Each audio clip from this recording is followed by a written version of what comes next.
કોઈ પણ અલ્ટરનેટિંગ ક્વોન્ટિટીનો જે ફેઝ છે તે આપણને ટાઈમ દેખાડે છે કે કોઈ પણ વેલ્યુ અટેન કરવા માટે કેટલો ટાઈમ જોઈશે.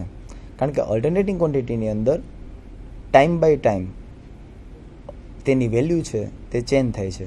Phase of an alternating quantity is the time required to attain to reach certain value.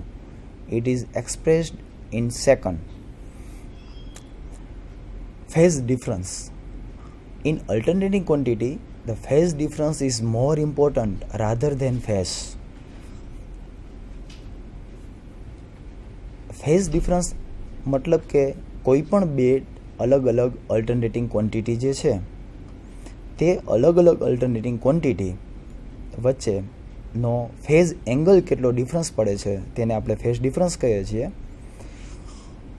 Today this is sufficient. In next chapter we will study about more in phase and phase difference, because phase difference is more important for alternating quantity. Thank you everybody.